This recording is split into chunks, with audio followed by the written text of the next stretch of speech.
Bonjour à tous, je me suis déjà posé la question il y a fort longtemps, mais j'avais envie de parler de mon intérêt spécifique pour les transports en commun, les lignes de métro, l'intermodalité, l'interconnexion via les réseaux, surtout par rapport à l'Île-de-France et à Paris, qui est une agglomération pour moi très complexe. Et j'ai fait le constat que la majorité des personnes neuroatypiques, je ne sais pas pourquoi, mais avaient cette fascination étrange pour les transports en commun. Et je me suis dit que c'était un peu contre-productif puisque par définition, une personne qui est neuroatypique, elle a besoin de ses propres, spécificités sensorielles, le besoin de s'isoler et quand vous avez un nœud ferroviaire aussi, intense et complexe que sont les transports en commun et surtout en Île-de-France, qui dispose de RER, de tramway, de lignes de bus, de TZN qui ont été construits, ces dernières années. Je vous parlerai même pas du projet du Grand Paris Express qui visait à relier toutes les communes par des correspondances. Donc la ligne 15, 16, 17, 18, il y a même une ligne 19 récemment qui est en tout cas en voie de projet et qui va peut-être être créée dans les années 2039-2040, donc il faudra quand même attendre un bon vieux temps. La bonne nouvelle, c'est que la ligne 18, hormis le fait que c'était normalement la dernière ligne qui devrait ouvrir, va ouvrir cette année, en 2026, avec 4 stations, il me semble, dont 2 qui vont être aériennes, ce qui est une première. Déjà par rapport à l'ingéniosité des constructeurs et vous savez que les seules lignes de métro actuelles qui sont aériennes, si je me trompe pas, c'est la ligne 2 sur une section entre, Stalingrad et La Chapelle et la ligne 6 avec, la moitié, il me semble, des stations et la ligne 5 sur, Certaines et la ligne 1 à Bastille. Je dirais déjà que pour une personne surtout autiste, le besoin d'avoir des connaissances pour ne pas se perdre, je pense que c'est limite une nécessité. C'est-à-dire que déjà quand vous avez des difficultés à vous repérer dans l'espace et dans le temps, et surtout par rapport au mode de transport, je pense que les cartes de métro pour moi m'ont aidé facilement à me repérer et c'est pour ça que je me suis limite un peu rigidifié par rapport à ce processus d'apprentissage mais je pense avant tout qu'une personne autiste qui est passionnée par les transports en commun, c'est pas forcément un mécanisme de protection, le fait d'apprendre, mais c'est aussi une véritable passion et ça, je tiens à le souligner. Parce qu'une personne autiste, quand elle a un intérêt restreint, elle va jamais le faire par devoir, par nécessité, mais plutôt par une approbation vis-à-vis d'elle-même. C'est-à-dire que moi, je vais le faire, je vais apprendre tout ça. Et même, je peux vous énumérer, les stations avec les correspondances, que ça soit Havre-Comartin, ligne 9, Saint-Lazare, ligne 3, 9, 12, 13, 14, avec le RER E, Châtelet. Et ce qui m'a fait, assez rire, c'est que quand je suis parti chez, un psychothérapeute, pour avoir une confirmation de diagnostic, donc un deuxième forcément puisque, je dirais que les démarches sont assez, coûteuses en énergie, il m'a interrogé sur, cette fascination pour les transports en commun, mais je lui ai pas dit dans les détails parce que, vous voyez, ça reste encore un inconnu et moi je reste, assez sur ma réserve par rapport à ça. Et il m'avait interrogé sur Châtelet, en me disant, dans cette station, il y avait quelle ligne? Donc je lui ai dit, il y avait la ligne 4, 7, 11, 14, RER A, B et D. Il était assez surpris, mais je pense qu'il n'était pas foncièrement stupéfait, parce que je pense que c'est un point commun par rapport aux personnes autistes, ce besoin d'avoir le contrôle et surtout quand je me déplace, parce que ça me permet déjà de ne pas regarder sur mon téléphone. Je sais que, Dieu merci, il y a des applications comme Google Maps qui permettent de se repérer, d'avoir les distances et je pense que pour une personne autiste, le besoin de préparation et d'anticipation est forcément recommandé pour avoir une journée un peu contrôlée et ce besoin de routine fait que lorsqu'on est, par exemple, dans des endroits avec beaucoup de foule, c'est une anecdote intéressante, mais je pense que vous avez un peu les tips des endroits les moins fréquentés dans une station. Que ça soit Châtelet-Les Halles, qui est la station la plus, en tout cas abondante avec beaucoup de voyageurs par an, ben cette station-là, je peux vous garantir qu'il y a des zones qui sont très peu fréquentées et la majorité des personnes qui ont ces repères-là, paradoxalement, ça va être des personnes autistes parce qu'elles seront un peu plus spécialisées sur cet endroit, elles connaîtront leurs spécificités, le temps, que ça soit en kilomètres, en mètres. Donc vous voyez déjà, il y a un rapport à la distance qui est un peu plus sensible pour une personne neuroatypique que pour une personne, entre guillemets, «normopensant», c'est-à-dire une personne, qui va pas forcément être anxieux, qui va pas présenter de symptômes, très graves, va présenter des symptômes, plutôt préoccupants. Après moi je sais que Quand je suis fasciné par les transports en commun, c'est pas forcément sur les stations en spécificité, mais plutôt sur le fonctionnement global des réseaux. Et plus c'est complexe, plus j'ai cette capacité à analyser et donc de mettre mon anxiété et toutes mes peurs de côté. Pour moi, c'est vraiment un réflexe non, de survie même. Et le fait de pas être conforme à la norme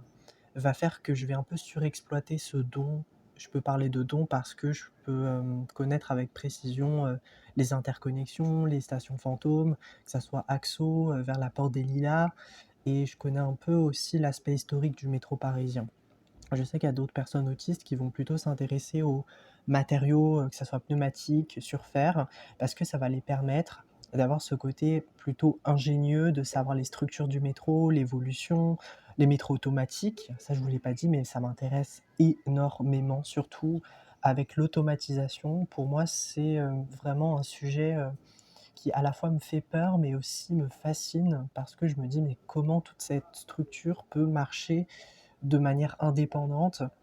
Et évidemment, je sais que c'est fait à distance par des mainteneurs, des personnes qui sont spécialisées dans ce domaine-là. Et surtout avec l'arrivée de la ligne 4, il y a 2-3 ans, qui a commencé à être automatisée avec des portes palières.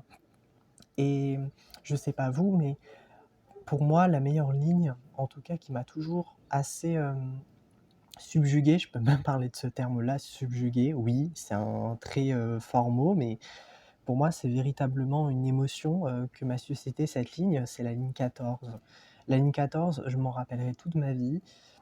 Avec mon grand-père, je faisais des tours, mais tout le temps sur cette ligne, que ça soit de Saint-Lazare à Olympiade. Là, je sais qu'elle a été prolongée de Saint-Denis-Pleyel jusqu'à Aéroport d'Orly, mais avant, elle comptait 9 stations, donc c'était une ligne assez courte. Et je me rappelle que mon rituel à moi, c'était de faire toutes les lignes du terminus jusqu'au terminus. Donc autant vous dire que mon grand-père était extrêmement indulgent et patient, et peut-être qu'en tout cas, inconsciemment, il savait mes passions pour les métros. Le fait aussi que je filme à chaque fois les métros, ça aussi, ça a été un élément qui devait m'interroger sur mes spécificités à moi, et le fait que je suis potentiellement en dehors de la norme et que je peux être catégorisé de bizarre parce que j'ai pas le filtre des gens. Je vais pas penser à oui, moi je vais filmer un tel ou un tel membre de ma famille. Moi, c'est pas du tout comme ça. Moi, généralement, quand je filme, ce ne sont pas des personnes, ce sont des éléments qui m'intéressent. Que ça soit les animaux, euh, le monde miniature, que ça soit le macroscopique, par exemple des gouttes d'eau, le détail d'une feuille.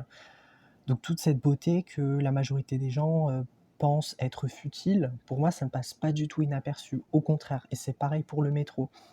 Le métro, je vais filmer les allées et venues, par exemple, de la ligne 7 à Stalingrad, Jaurès, qui sont les stations avec lesquelles je descends le plus, parce que mon grand-père habite dans cette,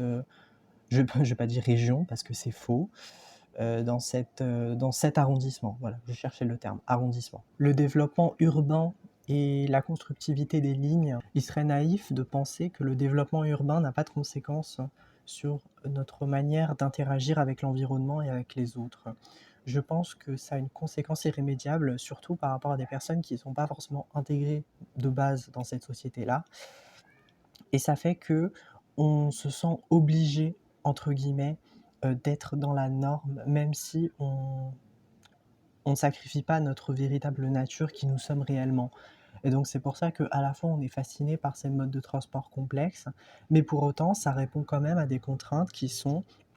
le fait de se sentir ultra vulnérable quand on est dans des périodes de stress ou en imprévisibilité totale, ce qui pour nous peut être une source de panique, de phobie, ce que en tout cas d'autres personnes qui sont neurotypiques ne comprennent absolument pas, voire nous jugent et nous pointent du doigt.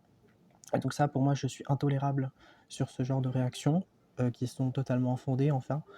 Et je vous dirais même que ces personnes n'ont pas du tout à poser d'avis, puisqu'elles ne vivent pas dans notre corps, elles ne vivent pas dans notre esprit, qui est pour le moins, je dirais,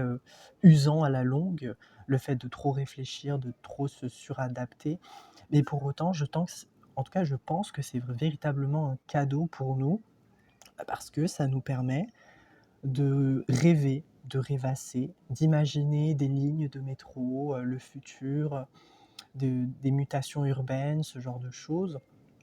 Et ce que j'adorais faire, en tout cas comme passe-temps, en dehors de filmer les métros, de m'intéresser aux différentes lignes, de regarder à chaque fois aussi sur Wikipédia, ça je le faisais hyper longtemps, mais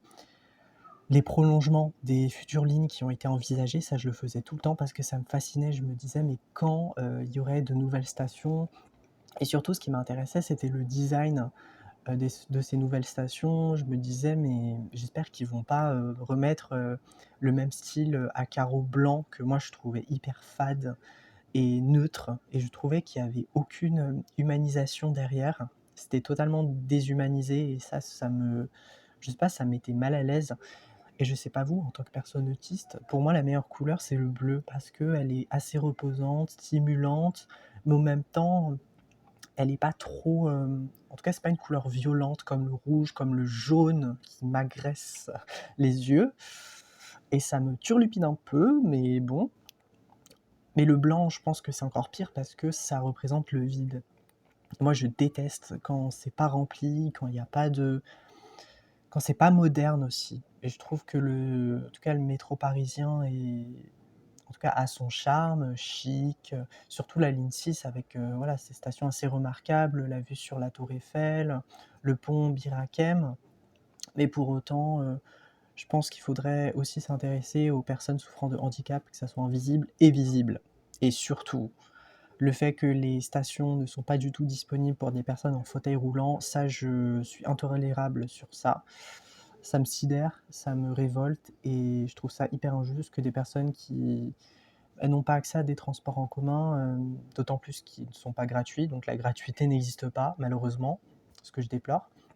Mais pour des personnes qui vraiment sont dans des fauteuils, euh, je me rends pas compte, mais ça doit être vraiment un parcours du combattant pour ne serait-ce que prendre le métro. Et ça, je pense que la majorité des personnes ne s'en rendent pas compte, la difficulté de préparation, que ce soit même pour une personne qui a un handicap invisible comme le TSA, ou un TSA plutôt lourd, et là je pense qu'il y a besoin d'accompagnateurs. L'intérêt spécifique pour les réseaux ferroviaires contribue à une désensibilisation des imprévus en les intégrant comme un quotidien, un mode d'être avec ses prises de défi, puisque le cerveau autiste a une quantité d'informations qu'il ne peut trier qu'avec de l'entraînement. Donc un aléa qui est digéré facilement pour une personne aliste, c'est-à-dire un non-autiste, va être littéralement un cauchemar, une tactique d'avoir tous les plans en tête pour une personne autiste pour que ça soit un minimum digérable. Et en prenant le métro, j'ai remarqué aussi que ce n'était pas forcément la destination qui m'intéressait, mais plutôt le trajet, les temps d'arrêt entre chaque station, les particularités des différents métros, les rames pneumatiques, le comportement des gens. Donc il n'y a pas une simple passion qu'on qualifierait d'enfantine, parce que je sais que nombreux sont surtout des adultes qui n'ont pas ces spécificités-là et qui sont très, très jugeants par rapport à ça, qui vont nous dire qu'on est un peu perché dans les étoiles, mais c'est tout le fonctionnement d'une personne autiste. Ça va être vraiment de se focaliser sur ces intérêts spécifiques et limite, ça va être un devoir d'honorer ses passions au détriment de nos besoins, que ça soit manger, dormir, s'alimenter, ça va passer au second plan.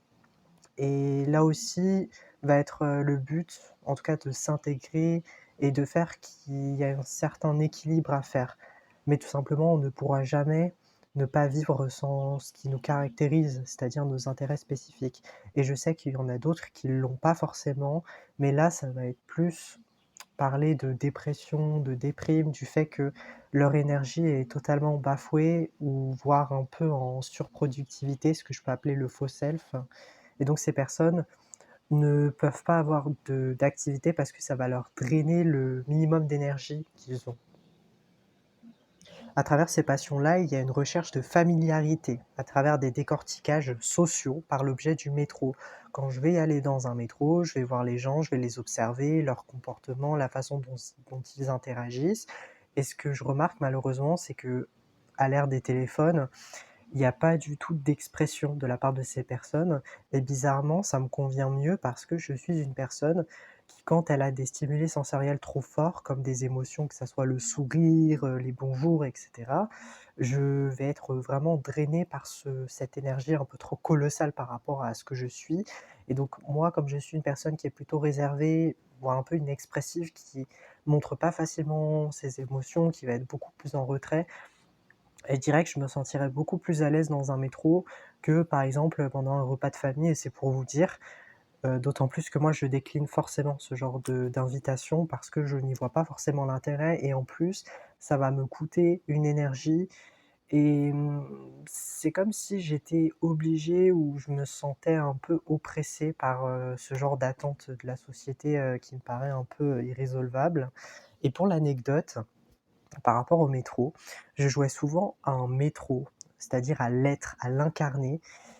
qui avait des temps d'arrêt plus ou moins longs en faisant des bruits de moteur comme bouh, comme un métro qui commencera à rouler puis s'arrêter à chaque station. Et le fait de m'imaginer être un objet pour moi me détendait, me stimule, mais d'une manière plus douce, plus agréable que le simple bruit, la foule et cetera. Car il y a cet effet de répétition qui me permet de m'ancrer, qui me permet aussi de synthétiser. Et pour l'autre anecdote, je suis sûr qu'il y a beaucoup d'adeptes des cab rides, je ne sais pas si vous connaissez, donc de métro, de train, de bus et je trouve cela plaisant de rester, passif en tant que spectateur, profiter vraiment de la vue panoramique du voyage en métro. Et il y a pas d'imprévu, c'est très prévisible et c'est pour ça que j'adore, à ma façon et c'est comme si j'y étais matériellement parlant, grâce à mon investissement mental et à ma facilité de me projeter en cet objet du métro et du voyage. Donc un autiste va devenir un objet qu'il aime, qui le représente pour le surinvestir en permanence, pour vivre de sa passion, alors qu'un aliste, donc une personne non autiste, va avoir l'objet non pas comme une extension de lui-même, non pas comme une appropriation de ce qu'il est, mais comme une objectivation de la réalité. Ça veut dire que l'objet va être plutôt extérieur que intérieur, alors que nous, il est souvent internalisé. Et là, je pense que c'est vraiment le fruit de notre mécanisme. Donc notre subjectivité est beaucoup plus parlante, beaucoup plus prononcée pour nous, et c'est ce qui fonde nos perceptions à travers notre univers intérieur. Que cela soit nos intérêts spécifiques, notre hypersensibilité ou au contraire nos hyposensibilités. Je sais que quand on est réactivé sur certaines zones, on est un peu moins réactif sur d'autres, donc on va être un peu moins perceptive. Et cette différenciation au niveau de la motricité et du psychisme, va contribuer à faire que les comorbidités vont soit atténuer, équilibrer ou complexifier notre rapport au monde et aux autres. C'est tout pour aujourd'hui, j'espère que cette vidéo sur les transports en commun, sur cette fascination pour les métros, vous auront permis un peu plus de comprendre le cerveau autistique. Et non, le métro n'est pas une lubie, ce n'est pas, une fascination, déjantée, une bizarrerie, collective parce que certains peuvent le mettre dans des commentaires sur des chaînes YouTube. J'en connais, quelques-unes qui m'ont beaucoup, plu. Billy Florian, qui fait beaucoup de vidéos sur les métros, les tramways, tout type de transport, que ça soit dans des pays différents et autant vous dire que ça me fascine et surtout les transports, en commun au Japon, en Chine, qui sont beaucoup plus révolutionnaires qu'en France, même si on fait pas mal de progrès sur l'automatisation des transports, les modes de régulation, le fait qu'il y ait plus de métros, surtout, en période, creuse. Voilà.